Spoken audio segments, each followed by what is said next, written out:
Morning. Welcome back to the Perspectives in Rural Education podcast. Today we have Angie Gentry with us, and she is the principal of Arcola Elementary. And so welcome to the podcast. Thank you. And why don't you go ahead and tell us what kind of how you started out in education? Probably like a lot of educators say, they knew it was something they wanted to do from the time they were small. And was the case with me as well. And, I had a couple of ideas about what I wanted to get into once I started college. But as soon as I took an elementary education class, I knew that was it. Mm-hmm.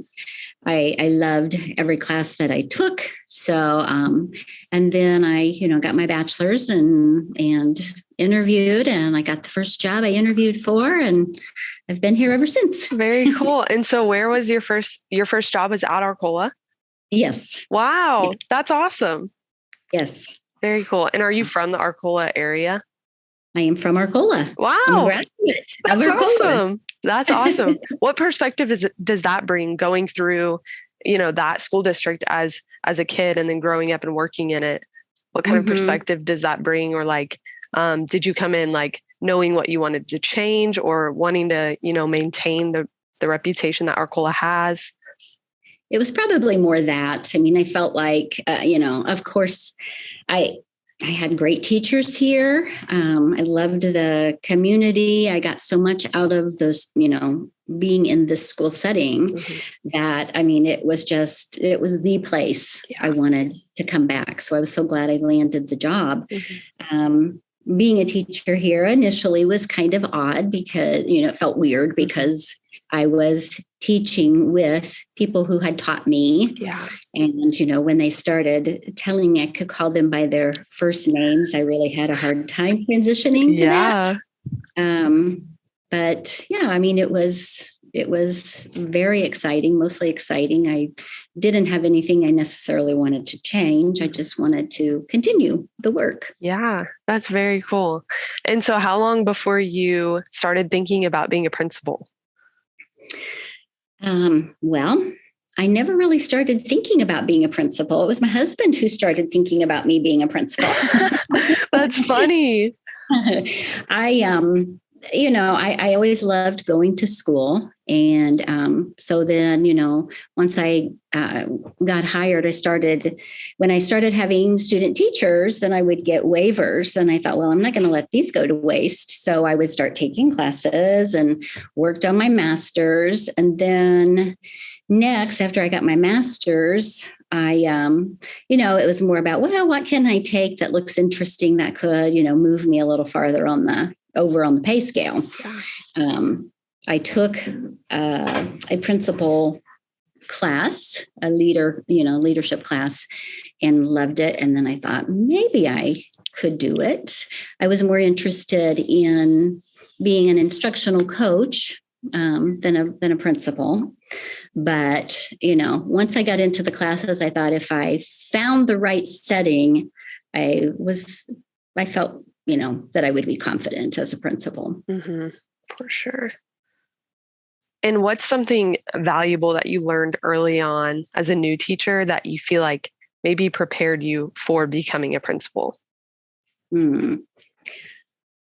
Well, I think in both roles, I learned early on that the work never gets finished. You could spend 24 hours a day on the job. I won't say that I have necessarily practiced what I've preached to other people or what I'm about to say, but you really do have to strike some sort of balance. I don't know. I never really saw the work though as work. I always saw it as a hobby. I loved to do lesson plans and, all of that.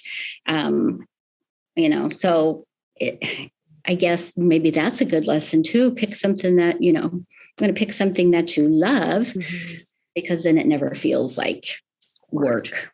And I've never said, and some of the teachers in the building are the same way. We don't, we never say we're going to work, and when we get up in the morning, it's not, I'm going to work. It's, I'm going to school. Yeah. Yeah. I've heard so many people that I've had on here have said that, only go into this field if you really love kids and you love the school setting, because if you're going in for any other reason, it's not sustainable. You're not going to stay in it or enjoy it. And I can hear just you in your voice talk about like your enjoyment of your job. And that makes a huge difference. Yes. Yeah. I agree with you. And so you were kind of taking master's classes, and did the job open up, or how did you transition from teacher to principal? When I was doing the internship, I would sub for the principal sometimes. And so I kind of got my feet wet and got the feel of the job. And, there were other principal jobs that opened up, and, I had some opportunities to leave. They were in two larger districts that I thought briefly about and decided I just wanted to stay here. Mm-hmm.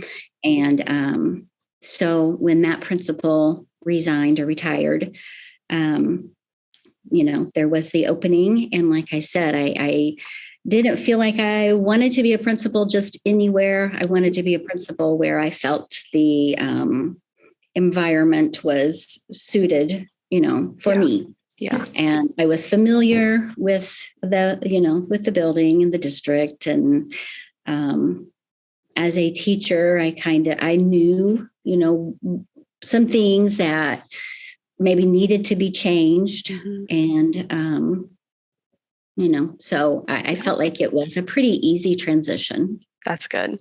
That's really good. I was going to ask, what is your leadership style like? Or what kind of approach do you take maybe? Well, that is a very good question. I try to be optimistic. Mm-hmm. I try to be friendly. I like to have fun. Mm-hmm. I do like to get input from staff. It became a bit of a joke over the years that I have a lot of committees, or if somebody came up with an idea, I'd say, I'm going to have to develop a committee for that. So, and I do enjoy, doing things alongside the teachers and the staff. Mm-hmm. Mm-hmm. Very cool. And so tell us about the Elementary Principal Network. What is that for people who don't know, and how did you start it? Yes. So it's a group of elementary principals in the area, or assistant principals. When I became a principal, the first year or two, I believe 2 years, we had a new leaders network. And of course, once we got past the newness, then we were on our own. And I really missed those professional conversations. I missed being able to talk to people who were in the same role. Because when you're a principal, you're out here on your own. Mm-hmm. There was a high school principal that was hired here at the same time I was, and she and I, had a good relationship, and we could talk about general things, but it wasn't, an elementary principal's job is different than a high school principal's job. So we had some commonalities, but I wanted to talk about the things that were important to elementary principals. And so I just developed a flyer and asked our ROE to put it out for me at our back to school breakfast, and to contact me if they were interested. And people did. So we meet, fairly regularly, maybe every couple of months, mm-hmm. But we also in between times, we have an email group, and we just email questions and get feedback that way. But we go with an open agenda. We sit around and there's never, there's always conversation. Yeah. In spite of the fact that we don't go with any type of agenda. It's just, what do you want to talk about? What's on your mind? Mm-hmm. And we just get going. And, it's just a group of people with things we want to talk about that, we can't talk to other people about necessarily. Yeah. Yeah. I didn't even really think about the difference between being a principal of an elementary school versus like a high school, and how you really are like kind of alone in the role in a sense in your own district, because there's only one of you, instead of like as a teacher, there's lots of teachers that you can collaborate with. And so I didn't even think of that, but that's really cool that you saw that need and then took the initiative to start something. That's awesome. And so we share lots of great ideas and, yeah. keep each other, I don't know, upbeat. Mm-hmm. And so when did you start this? Was it before COVID? Yes. Okay. Mm-hmm. I'm sure it's been nice to have this during COVID. Yes. We would join remotely. Mm-hmm. Too. In fact, when the day they announced, we had taken the COVID, the state had announced that all the schools were closing. We thought for what would be a couple of weeks. Right. And then we were online together watching remotely when the governor made the announcement that we would be closed for the rest of the year. So there were some tears. Yeah. I was very disappointed. But so, but we were there for each other. Mm-hmm. That's awesome. And I didn't even think about the other part where you can't really just go home and talk about, what your day was like necessarily. And so it probably is nice to talk to other people about the things that you can't really share with just anybody. Mm-hmm. Yes, it really is. And so I guess I didn't realize that you grew up in Arcola, and you chose to stay. And because this is Perspectives in Rural Education, I would love to hear why you chose to stay or to come back to your hometown, and maybe just the benefits of living in a rural community. Mm-hmm. And I did it. I moved here when I was in 6th grade. Oh, okay. I had lived in, I had been a city girl before that. And when my stepdad got a job here and we moved, we were not at all thrilled about the idea of moving to a small town. We thought there was nothing to do. But, I think, it was really neat. People just took me in immediately, and I had a group of friends. And I think because it was a small town, I felt, in a small district that we had opportunities, and our kids, still do, have opportunities to do all the things that they want to do, cheerleading and, sports and all of those things. Sometimes you may not even be the best player, but in a lot of small towns, there aren't tryouts. You just, and then you're a part of a team. And being a part of a team is a big thing, even if you don't play. So you have all of those opportunities to be a part of, the culture and of the school.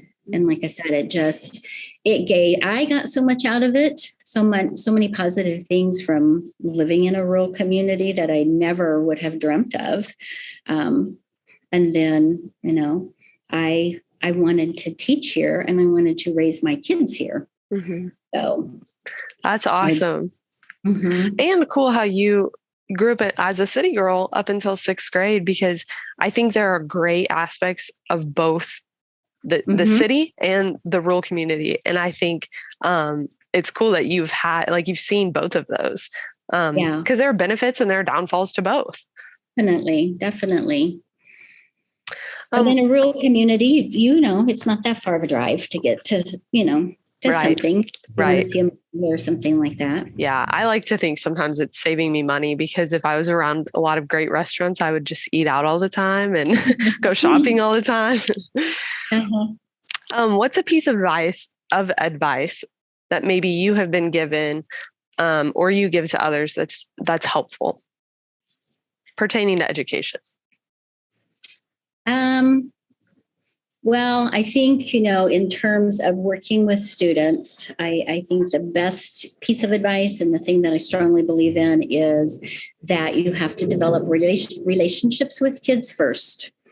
You really need to focus on that throughout the year. Make it a positive place, be respectful to the students, and then that you will get respect back. Mm-hmm. And I think, when students feel comfortable, they will do just about anything you want them to do. Yeah, that is so true. And probably so important when working with elementary students who, school can be scary for some of them. And, just being regulated and feeling safe at school is definitely important for them. Yes. Okay, as we wrap up, do you have one impactful student or teacher story that you've experienced during your career that you would like to share? Ooh, it would be really hard to pick just one. Mm-hmm. I've been in education now for 32 years. And I mean, so many things have happened. I think,